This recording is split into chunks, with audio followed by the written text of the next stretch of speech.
I keep seeing on social media and hearing in conversations, what about the people that didn't have insurance? And this is a valid question. I thought, today on Recharging with Champions, we're talking all about natural disaster and how it affects home ownership.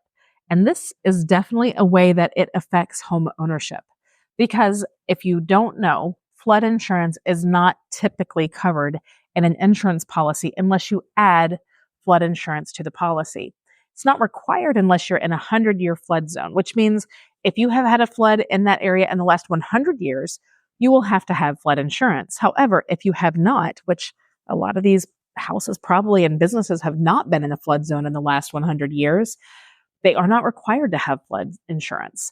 So we probably are going to see a lot of these people that do not have flood insurance that were affected by the flood.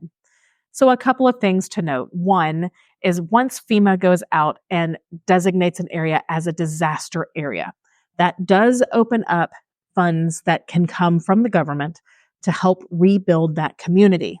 But there is a difference between having flood insurance and FEMA coming in and giving grants and help for rebuilding houses and businesses. The biggest difference is that homeowners insurance is supposed to get you back to the way you were before the disaster, right? That's the idea. You see the commercials.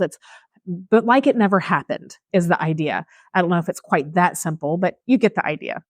Whereas FEMA comes in and what they're giving is the bare minimum just to get you back to a livable habitat. We're not going back to the way it was beforehand. This is the same for businesses.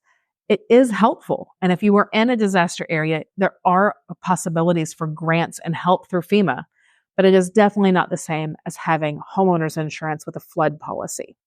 So with that being said, I know that all of our hearts are breaking. So I just have one little soapbox that I'm going to stand on. This isn't about marketing, but I know that our hearts are bleeding and we want to help those that need this help because there's a lot of human beings that's lives were forever altered by this storm. If you want to give, please make sure you are giving to a reputable company. Unfortunately, there are some people that will take advantage. They will scam and they will do very bad things with your money, especially because they see that we're bleeding hearts and we just want to help. Make sure that when you are giving money, you're giving it to a reputable charity, a reputable fund that you know is getting it back to the communities and back to the people that really need the help. That's my soapbox today. It doesn't have much to do about marketing, but I know as I am thinking, how can I help? How can I give? How can I do something for the people that are affected by this so severely?